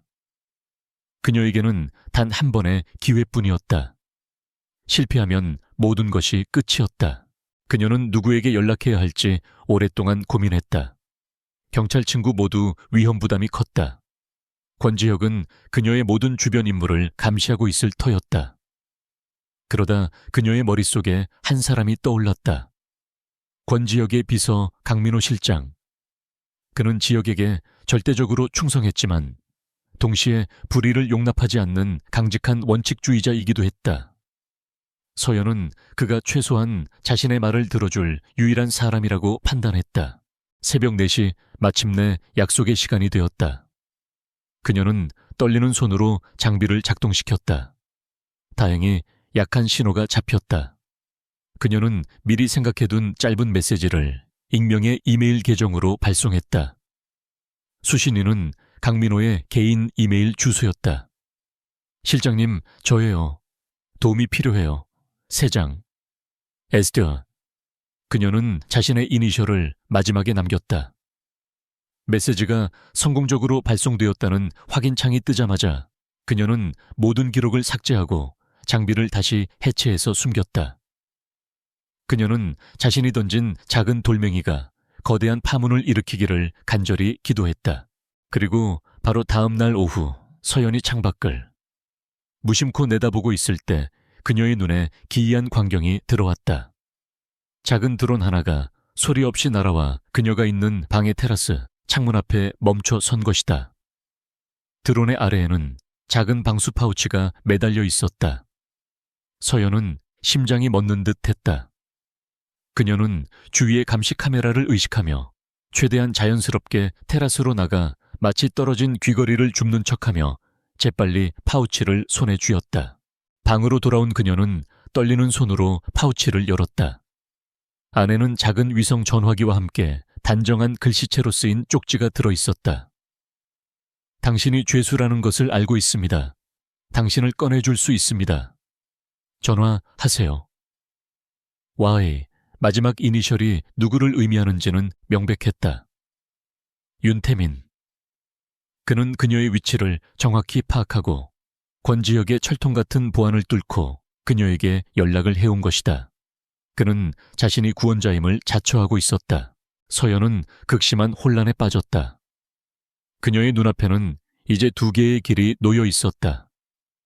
하나는 권지혁의 충신인 강민호에게 보낸 응답이 올지조차 불확실한 희미한 희망의 길. 다른 하나는 자신을 이 지경으로 만든 원흉이지만 지금 당장 구체적인 탈출을 약속하는 악마의 길. 그녀는 누구를 믿어야 하는가? 늑대를 피하려다 호랑이 굴로 들어가는 어리석은 짓을 하게 되는 것은 아닐까? 그녀의 머릿속이 터질 듯이 복잡했다. 윤태민은 분명 위험한 남자다. 그의 친절 뒤에는 분명 검은 속내가 있을 것이다. 하지만 그는 그녀에게 자유라는 그녀가 지금 가장 갈망하는 것을 제안하고 있었다. 반면 강민호는 권지혁의 사람이었다. 그가 과연 자신의 주군을 배신하고 그녀를 도울 수 있을까? 오히려 그녀의 연락 사실을 권지혁에게 보고해 그녀를 더 깊은 나락으로 빠뜨릴 수도 있었다. 그날 저녁 권지혁이 평소보다 더 늦은 시간에 별장을 찾아왔다. 그의 얼굴은 언론과의 싸움으로 파리하게 지쳐 있었지만 서연을 보는 순간 그의 눈에는 안도감이 어렸다. 그는 그녀가 이곳에서 안전하게 자신을 기다리고 있다는 사실에서 유일한 위안을 얻고 있었다. 그는 헝클어진 넥타이를 풀며 그녀의 곁으로 다가와 그녀를 끌어안았다. 봤지? 세상은 온통 쓰레기 같은 놈들뿐이야. 오직 나만이 널 지켜줄 수 있어. 그의 품에 안긴 서연은 몸이 굳어지는 것을 느꼈다. 그녀의 방 침대 밑에는 윤태민의 전화기가 숨겨져 있었다. 그녀의 머릿속에서는 자신이 내린 결정에 대한 의심과 불안이 소용돌이치고 있었다. 그녀는 자신을 꽉 끌어안은 남자의 등 뒤로 창문 너머의 어두운 세상을 바라보았다. 저 세상 어딘가에 있을 두 명의 남자. 한 명은 자신을 가둔 감시자였고 다른 한 명은 구원을 약속하는 약탈자였다. 그녀는 이제 선택을 해야만 했다. 그리고 그 선택이 어떤 결과를 가져올지는 아무도 알 수 없었다. 권지혁의 품에 안겨 그의 지친 숨소리를 들으며 한서연은 자신의 마음속에서 마지막 남은 미련과 연민을 걷어냈다. 이 남자의 고통을 이해하는 것과 그의 죄를 용서하는 것은 별개의 문제였다. 그녀는 그의 불행한 과거가 자신의 자유를 속박할 정당한 이유가 될 수 없다고 결론 내렸다. 마찬가지로 윤태민의 감미로운 구원의 약속 또한 또 다른 형태의 구속일 뿐이라는 것을 그녀는 본능적으로 알고 있었다. 그의 눈은 자신을 예술가로서 존중하는 것이 아니라 권지혁에게서 빼앗은 전리품을 탐하는 빛으로 가득 차 있었다. 그녀는 더 이상 누군가의 구원을 기다리는 연약한 공주가 되기를 거부했다. 그녀는 스스로 이 체스판의 플레이어가 되어 자신을 가둔 왕과 자신을 노리는 또 다른 왕을 모두 속이고 자신만의 길을 만들어야만 했다. 그녀의 마음속에서 차가운 결의가 굳어졌다. 두려움이 사라진 자리에 강철 같은 의지가 들어섰다. 그녀는 이제 두 개의 가면을 쓰고 두 개의 위험한 춤을 동시에 출 생각이었다. 다음 날 그녀는 강민호 실장에게서 온 응답을 확인해야만 했다. 직접적인 연락은 불가능했기에 그녀는 그가 보낼 미세한 신호를 기다렸다. 그리고 신호는 예상치 못한 형태로 도착했다. 점심 식사 후 가사 도우미가 평소처럼 그녀가 좋아하는 꽃이라며 거실에 새로운 꽃병을 놓았다. 흰색 수국이었다. 그런데 그 풍성한 꽃송이 사이에 눈에 띄지 않게 아주 작은 노란색 프리지어 한 송이가 꽂혀 있었다. 서연은 심장이 내려앉는 것을 느꼈다. 프리지어. 그녀가 강민호 실장의 딸에게 선물했던 첫 번째 그림의 소재였다. 그리고 그 꽃의 꽃말은 당신의 시작을 응원합니다였다. 이것은 명백한 응답이었다. 강민호는 그녀의 메시지를 받았고 그녀를 돕겠다는 의사를 보낸 것이다. 그녀는 더 이상 혼자가 아니었다. 이 절망적인 감옥 안에 보이지 않는 아군이 존재했다. 이제 그녀는 본격적으로 움직이기 시작했다. 그녀는 밤을 기다려 다시 한번 통신 장비를 조립했다. 이번에는 강민호에게 더 구체적인 메시지를 보내야 했다. 그녀는 권지혁이 무심코 서재에 두고 간 주간 보고서에서 그가 다음 주 금요일 대규모 자선 행사에 참석한다는 사실을 확인했다. 그날이 바로 거사일이 될 것이다. 그녀는 암호화된 메시지를 작성했다. 금요일 밤 새장 문이 열릴 예정. 여우 사냥 준비를. 그녀는 윤태민을 여우에 비유했다. 메시지를 성공적으로 보낸 후 그녀는 계획의 다음 단계로 넘어갔다. 그녀는 침대 밑에 숨겨두었던 윤태민의 위성 전화를 꺼내 들었다. 심호흡을 한 번 하고 그녀는 전원 버튼을 눌렀다. 신호가 몇 번 울리고 곧 수화기 너머로 윤태민의 나직하고 자신감 넘치는 목소리가 들려왔다. 기다리고 있었습니다, 서연 씨. 마침내 결심이 서셨군요. 그는 마치 모든 것을 예상했다는 듯이 말했다. 서연은 미리 준비한 대로 겁에 질린 목소리를 연기했다. 그녀는 흐느끼며 자신이 겪고 있는 끔찍한 감금 생활에 대해 토로하고 권지혁이 점점 더 폭력적으로 변해가고 있다고 거짓말을 했다. 그녀의 연기는 완벽했다. 그녀는 자신이 얼마나 절박하게 탈출을 원하는지, 그리고 윤태민이 자신의 유일한 희망인지를 절절하게 호소했다. 그녀의 목소리에 담긴 절망감은 너무나도 생생해서 윤태민은 그녀가 완전히 자신의 손아귀에 들어왔다고 확신했다. 그는 만족스러운 웃음소리를 숨기지 않았다. 걱정 마십시오. 내가 곧 그 지옥에서 당신을 꺼내주겠습니다. 그는 자신의 구출 계획을 서연에게 설명하기 시작했다. 그의 계획은 대담하고 치밀했다. 권지혁이 자선 행사에 참석하는 금요일 밤, 그가 자리를 비운 틈을 타 별장 주변의 보안 시스템 일부를 무력화시키고 헬리콥터를 이용해 그녀를 빼내오겠다는 것이었다. 그는 서연에게 내부에서 특정 보안 패널을 조작해야 하는 시간과 방법을 정확하게 알려주었다. 서연은 그의 모든 말을 집중해서 들으며 머릿속에 기록했다. 그녀는 연신 고맙다고 말하며 그의 계획에 전적으로 따르겠다고 약속했다. 통화가 끝나고 그녀의 손에는 이제 윤태민의 모든 계획이 담긴 강력한 무기가 들려 있었다. 그녀는 지체 없이 이 모든 정보를 다시 암호화된 메시지로 바꾸어 강민호에게 전송했다. 여우는 금요일 밤 11시 동쪽 절벽 루트로 헬리콥터를 이용해 침입, 내부 조력 있음. 한편 강민호 실장은 자신의 사무실에서 서연이 보낸 메시지들을 보며 깊은 고뇌에 빠져 있었다. 그는 권지혁 회장을 인간적으로 존경했고 그의 명령에 목숨을 바칠 각오가 되어 있었다. 하지만 동시에 그는 한서연이라는 여성이 부당하게 자유를 억압받고 고통받는 것을 외면할 수 없었다. 그녀의 첫 번째 메시지를 받았을 때 그는 자신의 주군이 돌이킬 수 없는 선을 넘었음을 직감했다. 그는 권지혁에게 이 사실을 보고해야 할지 수없이 망설였다. 하지만 그는 알고 있었다. 지금 이 사실을 보고하면 분노와 배신감에 휩싸인 권지혁은 한서연을 더욱 깊은 감옥으로 몰아넣고 윤태민과의 전면전을 벌이다가 자멸하게 될지도 모른다. 그것은 모두가 파멸하는 길이었다. 그는 결국 어려운 결정을 내렸다. 자신의 주군을 지키는 최선의 방법은 잠시 그의 눈과 귀를 가리고 이 모든 것을 자신의 손으로 바로잡는 것이라고. 그는 서연이 보내온 정보를 바탕으로 역으로 덫을 놓기 시작했다. 그는 권지혁에게는 보고하지 않은 채 천무그룹의 최정예 보안팀을 비밀리에 소집했다. 그는 윤태민의 예상 침투 경로와 탈출 경로를 분석하고 그들이 눈치채지 못하게 완벽한 포위망을 구축했다. 그는 윤태민이 한서연을 구출하는 영웅이 되는 것이 아니라 자신의 발로 범죄의 현장에 걸어들어와 체포되도록 만들 생각이었다. 그는 한서연의 판단력과 용기를 믿기로 했다. 모든 배우들이 각자의 위치에 서고 운명의 무대는 서서히 막을 올릴 준비를 하고 있었다.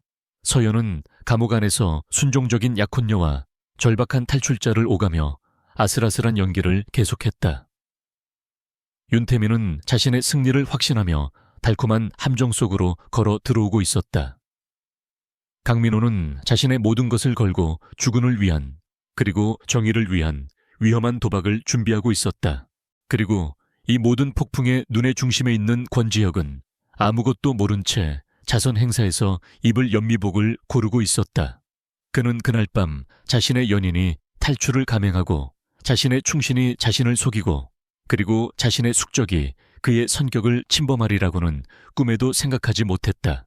그는 오직 이 지긋지긋한 전쟁을 끝내고 서연과 함께할 평온한 미래만을 그리고 있었다.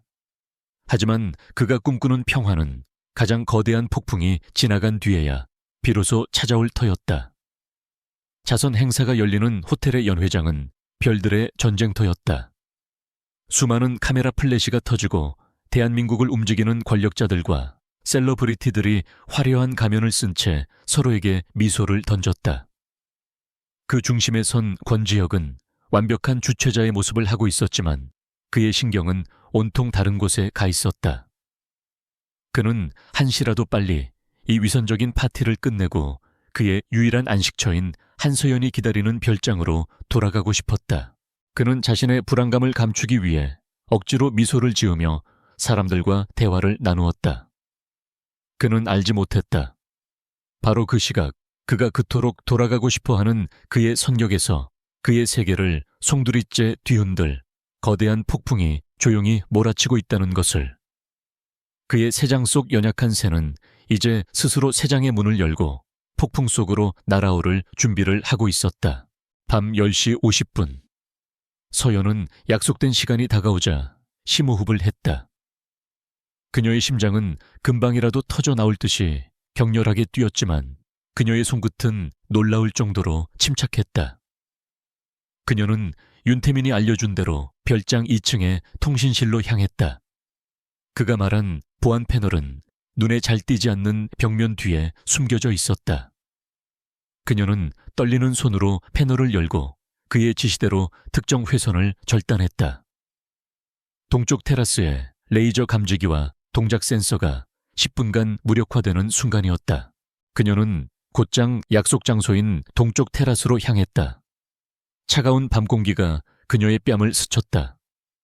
절벽 아래로는 검은 강물이 도시의 불빛을 삼킨 채 유유히 흐르고 있었다.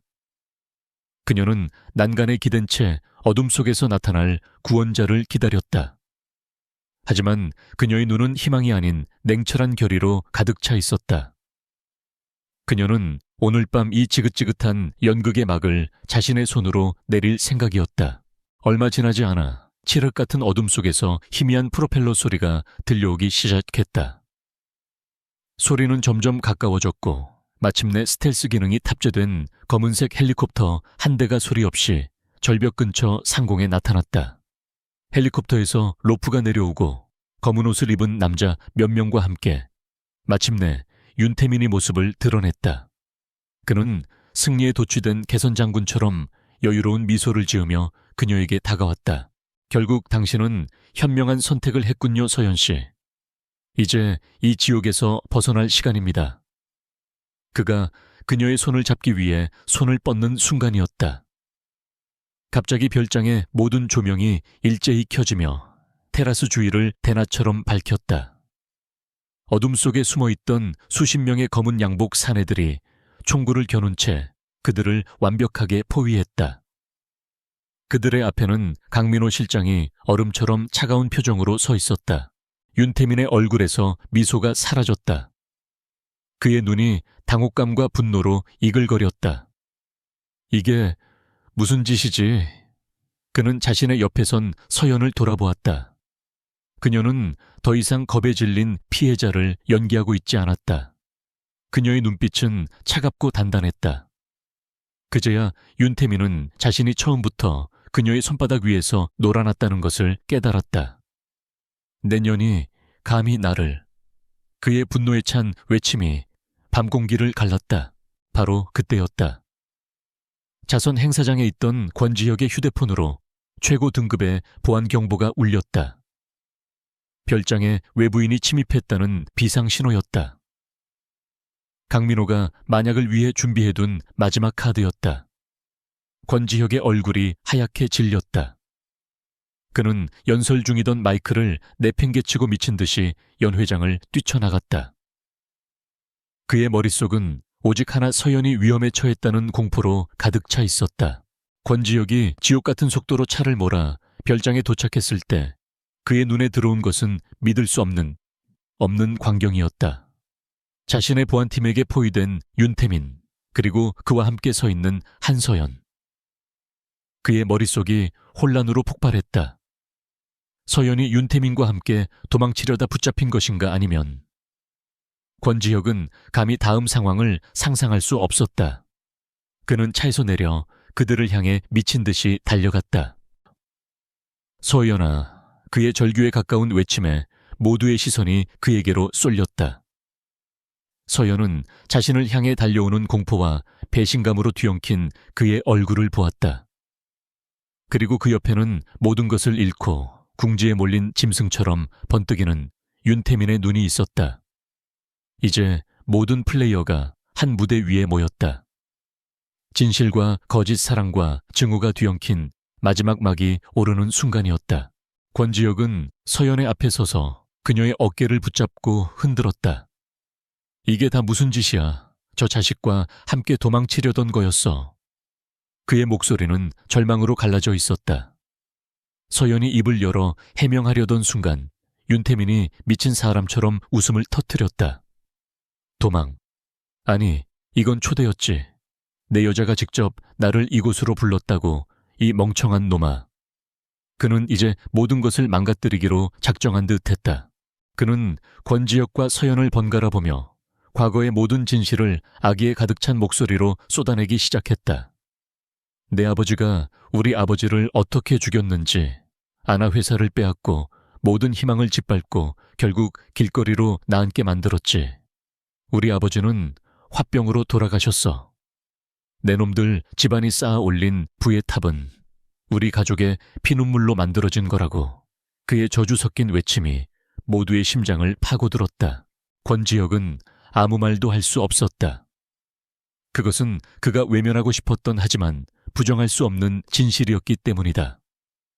윤태민은 이제 서연을 향해 고개를 돌렸다. 그리고 이 남자 권지혁은 제 애비와 똑같은 놈이야. 사랑 웃기지 마. 이놈에게 넌 그냥 값비싼 트로피일 뿐이야. 자신의 소유욕을 채우기 위해 널 새장에 가두고 날개를 꺾어버린 괴물이라고 나와 함께 갔다면 넌 자유를 얻었을 텐데. 모든 추악한 진실이 폭로된 순간 궁지에 몰린 윤태민은 마지막 발악을 했다. 그는 품 안에 숨기고 있던 날카로운 단도를 꺼내 서연을 향해 미친 듯이 달려들었다. 내가 가질 수 없다면 아무도 가질 수 없어. 그의 눈은 광기로 번뜩였다.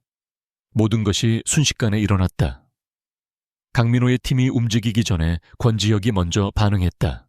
그는 아무 생각도 하지 않았다. 그의 몸이 본능적으로 움직였다. 그는 소유욕이나 집착이 아닌 오직 그녀를 지켜야 한다는 순수한 본능으로 서연의 앞을 가로막았다. 푹 하는 둔탁한 소리와 함께 윤태민의 단도가 그의 옆구리를 깊숙이 파고들었다. 권지혁의 얼굴이 고통으로 일그러졌다. 하지만 그는 비명 한 번 지르지 않고 오히려 남은 힘을 다해 윤태민의 손목을 부러뜨릴 듯이 움켜쥐었다.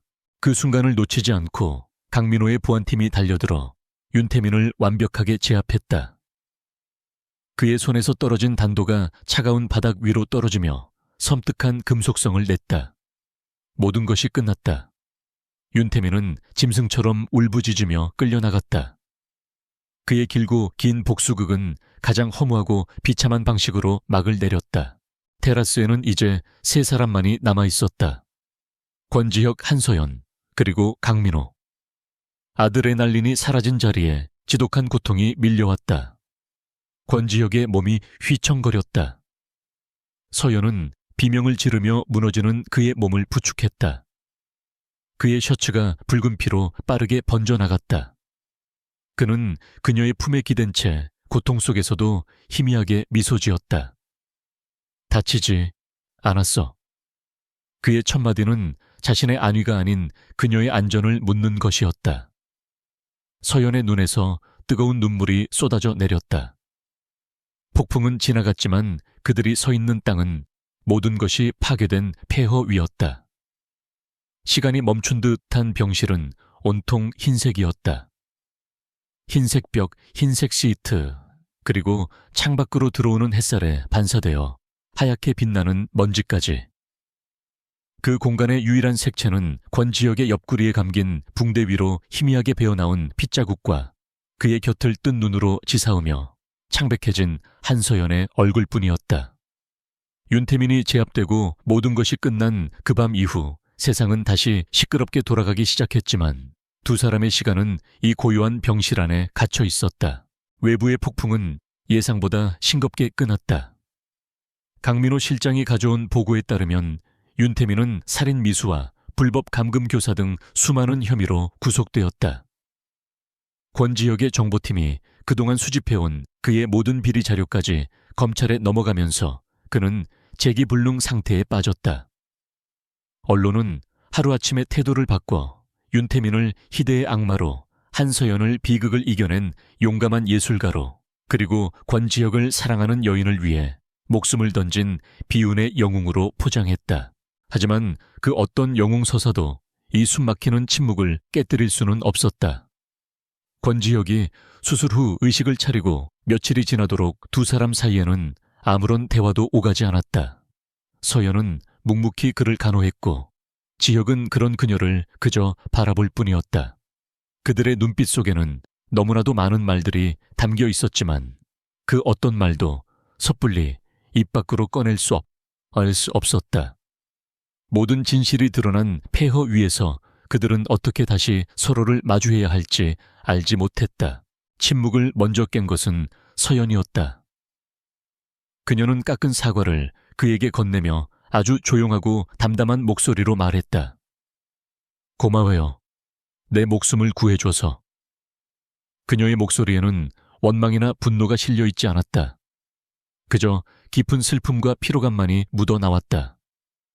그녀는 잠시 말을 멈췄다가 시선을 그의 눈에 고정한 채 말을 이었다.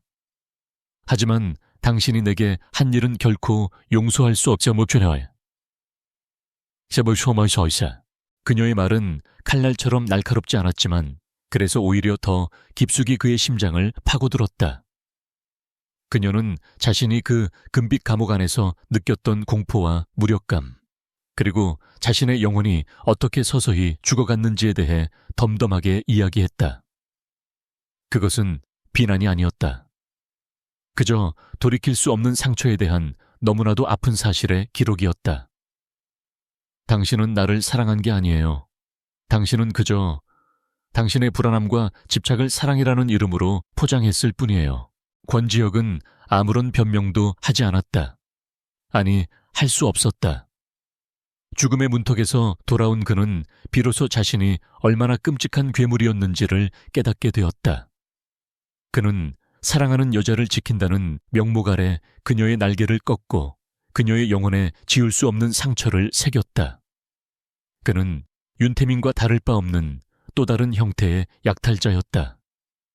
이 끔찍한 깨달음은 그의 마지막 남은 자존심과 오만함을 산산조각 내버렸다. 그의 눈에서 뜨거운 눈물이 쏟아져 내렸다.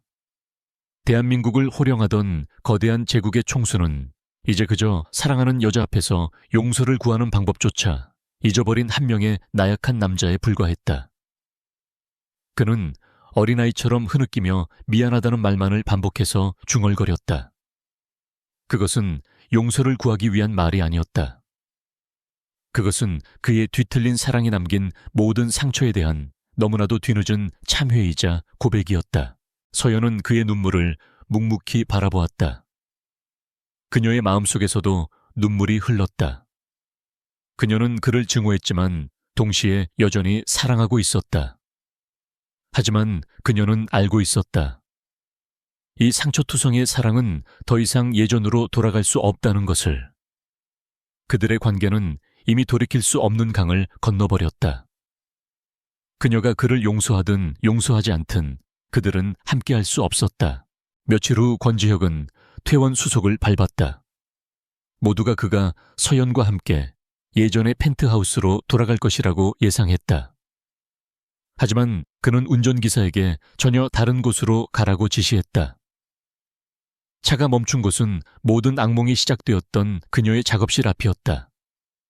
엉망진창이었던 작업실은 마치 아무 일도 없었다는 듯 깨끗하게 정리되어 있었다. 부서졌던 그녀의 작품들은 최고의 복원 전문가들에 의해 완벽하게 복원되어 제자리에 놓여 있었다. 권지혁은 차에서 내려 그녀에게 작업실 열쇠와 함께 서류 봉투 하나를 건넸다. 서연이 의아한 표정으로 봉투를 열자 그 안에는 이 작업실 건물의 소유권 등기 서류와 그녀의 이름으로 개설된 거액의 비자금 통장이 들어있었다.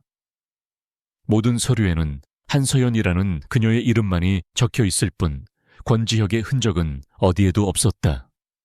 이것은 그녀를 묶어두기 위한 선물이 아니라 그녀의 완벽한 자유와 독립을 위한 이별 선물이었다. 그는 그녀를 바라보며 아주 힘겹게 입을 열었다. 이건 전부 당신 거예요. 용서해달라고 하지 않을게요. 난 그럴 자격이 없으니까. 그냥 당신이 자유로워졌으면 좋겠어요. 당신이 원래 그랬던 것처럼 세상에서 가장 눈부신 예술가로 살아가요. 나 없이. 그의 목소리는 애써 담담했지만 그 끝은 미세하게 떨리고 있었다. 그는 자신의 심장을 도려내는 심정으로 그녀를 놓아주고 있었다. 서허연은 충격과 슬픔 그리고 알 수 없는 감정들로 뒤엉켜 아무 말도 할 수 없었다. 그녀는 그의 눈에서 진심을 보았다. 그는 변하고 있었다. 너무나도 아픈 대가를 치르고 그는 비로소 진정한 사랑의 의미를 깨닫기 시작한 것이다. 사랑은 소유하는 것이 아니라 자유롭게 놓아주는 것임을. 설령 그것이 자신을 영원한 고독 속에 남겨두는 일이라 할지라도 권지혁은 그녀에게서 시선을 떼고 힘겹게 몸을 돌렸다. 기다려달라는 말도 언젠가 다시 보자는 약속도 하지 않았다. 그는 그녀에게 완벽한 자유를 주기 위해 자신의 존재를 그녀의 삶에서 깨끗하게 지워내려 하고 있었다. 그는 채 올라탔고 강민호가 말없이 운전대를 잡았다. 차가 출발하기 전 그는 마지막으로 작업실 창문 안을 들여다보았다. 그곳에는 자신이 사랑했던 모든 것이 서 있었다. 차가 모퉁이를 돌아 사라지고 서연은 작업실 앞에 홀로 남았다. 그녀는 손에 쥔 열쇠를 가만히 내려다보았다. 오후의 햇살이 창문을 통해 들어와 공기 중에 춤추는 먼지들을 비추고 있었다. 모든 것이 끝났고 모든 것이 이제 다시 시작될 터였다. 그녀는 자유를 얻었지만 심장은 이별의 무게로 무겁게 가라앉았다. 그녀는 천천히 문을 열고 자신만의 세상으로 걸어 들어갔다. 그곳에서 그녀는 잿더미 위에 새로운 삶을 피워내야만 했다. 1년이라는 시간이 흘렀다. 계절이 4번 바뀌는 동안 세상에 많은 것들이 변해 있었다. 강물처럼 흘러가는 시간 속에서 상처는 희미해지고 아픔은 단단한 흉터로 남아 새로운 살이 돋아나게 했다. 한소연에게 지난 1년은 바로 그런 시간이었다. 그녀는 잿더미 위에서 오직 자신의 두 손으로 새로운 성을 쌓아 올렸다. 그녀는 서울의 한적한 동네 삼청동의 작은 갤러리에서 새로운 개인전을 열었다. 과거에 화려했던 전시회와는 모든 것이 달랐다. 재벌의 후원도 시끄러운 언론의 스포트라이트도 없었다. 오직 그녀의 이름과 그녀의 영혼이 담긴 작품들만이 조용한 공간을 채우고 있었다. 전시회의 주제는 균열 그리고 빛이었다. 그녀는 지난 시간 동안 겪었던 모든 아픔과 상처, 그리고 그 속에서 발견한 희망을 작품 속에 고스란히 녹여냈다. 그녀의 작품은 더 깊어지고 단단해져 있었다. 깨졌다가 다시 붙여진 파편들을 금으로 이어붙여 새로운 미를 창조해내는 킨츠기, 기법을 응용한 백자 항아리 어두운 유약의 표면을 뚫고 찬란하게 피어나는 결정유 다환 등 그녀의 작품들은 파괴와 재생 상처와 치유의 서사를 담고 있었다. 관람객들은 화려한 기교가 아닌 그 안에 담긴 진실한 이야기에 조용히 귀를 기울였다. 서연은 더 이상 과거에 불안하고 위태로운 예술가가 아니었다. 그녀의 눈빛은 호수처럼 깊고 평온했다. 그녀는 자신의 작품을 설명하며 조용하지만 자신감 있는 목소리로 이야기했다. 그녀는 권지혁이 남기고 간 막대한 재산에 손대지 않았다. 대신 그녀는 작은 공방을 열고 학생들을 가르치며 자신의 힘으로 다시 일어섰다. 그녀의 주변에는 이제 그녀의 돈이나 배경이 아닌 그녀 자신을 사랑해주는 좋은 친구들이 함께했다. 그녀는 비로소 온전한 한서연으로 살아가고 있었다. 권지혁에 대한 소식은 간간히 언론을 통해 들려왔다. 그는 지난 1년 동안 놀라울 정도로 변해 있었다. 그는 천무그룹 내에 국내 최대 규모의 비영리 예술재단을 설립했다. 재단은 어떤 조건이나 간섭 없이 오직 재능 있는 젊은 예술가들을 후원하는 데에만 집중했다. 또한 그는 과거에 무자비했던 경영 방식에서 벗어나 기업의 사회적 책임을 강조하는 윤리 경영을 선포했다. 언론은 냉혈한 황제의 변화라며 놀라워했지만 서연은 그 변화의 의미를 어렴풋이 짐작할 수 있었다. 어느 날 그녀는 강민호 실장에게서 우연히 연락을 받았다. 그는 안부를 물으며 조심스럽게 권지혁의 근황을 전했다. 권지혁이 지난 일 연간 꾸준히 심리 상담 치료를 받아왔으며 과거의 트라우마와 자신의 잘못을 정면으로 마주하기 위해 노력하고 있다는 이야기였다. 그는 더 이상 과거의 오만한 폭군이 아니었다.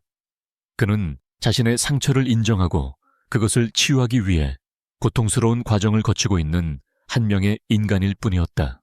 전시회가 성공적으로 끝나고 며칠 뒤 서연은 모든 것을 잊고 잠시 휴식을 취하기 위해 홀로 한적한 강변 공원을 찾았다.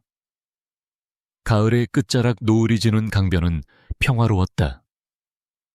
그녀가 벤치에 앉아 붉게 물드는 하늘을 바라보고 있을 때였다.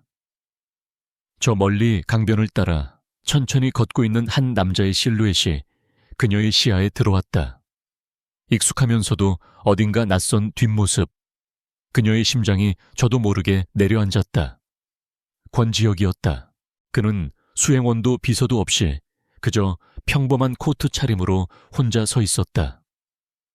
과거에 날카롭고 위압적이던 기운은 사라지고 대신 깊은 고독과 사색에 잠긴 남자의 분위기가 그를 감싸고 있었다. 그는 서연을 보지 못하고 강물만을 응시하고 있었다. 서연은 잠시 망설였다. 이대로 모른 척 지나가야 할까? 하지만 그녀의 발은 이미 그를 향해 움직이고 있었다. 그녀는 이제 더 이상 과거로부터 도망치지 않기로 결심했으니까. 그녀가 가까이 다가가자 그제야 인기척을 느낀 그가 천천히 고개를 돌렸다. 그녀를 발견한 순간 그의 눈이 놀라움으로 커졌다. 그의 눈빛에는 더 이상 과거의 집착이나 소유욕이 담겨있지 않았다. 그저 오랜 시간 그리워했던 사람을 우연히 마주친 남자의 아픔과 반가움이 복잡하게 뒤섞여 있을 뿐이었다. 서연 씨. 그는 이제 그녀를 내 여자가 아닌 존중을 담은 이름으로 불렀다. 두 사람 사이에는 어색한 침묵이 흘렀다. 무슨 말부터 시작해야 할지 둘 다 알지 못했다. 먼저 입을 연 것은 지혁이었다. 전시회 잘 봤습니다. 당신의 작품 정말 눈부시더군요. 그는 그녀가 보지 못하도록 갤러리의 가장 뒤편에서 조용히 그녀의 새로운 시작을 지켜보았던 것이다. 그의 목소리는 진심 어린 존경과 감탄으로 가득 차 있었다. 서연은 희미하게 미소 지었다. 와주셨군요. 고마워요. 그녀는 그의 안부를 물었다. 잘 지내시죠? 그는 잠시 하늘을 올려다보았다가 다시 그녀를 바라보며 작게 고개를 끄덕였다. 노력하고 있습니다. 더 나은 사람이 되기 위해서. 내가 저지른 잘못들을 매일 속죄하는 마음으로. 그의 고백은 담담했지만 그 안에 담긴 무게는 결코 가볍지 않았다. 그들은 과거의 상처를 들추지 않았다. 대신 현재의 자신에 대해 이야기했다. 서연은 자신의 작은 공방과 학생들에 대해 이야기했고 지혁은 예술재단을 통해 만난 젊은 예술가들의 열정에 대해 이야기했다. 그들의 대화는 잔잔한 강물처럼 평온하게 흘러갔다. 그들은 더 이상 서로를 상처 입히는 가해자와 피해자가 아니었다. 그저 각자의 삶을 살아가는 두 명의 성숙한 어른으로 마주 앉아 있었다. 어느덧 해가 완전히 저물고 강변의 가로등이 하나둘 켜지기 시작했다. 이제는 헤어져야 할 시간이었다.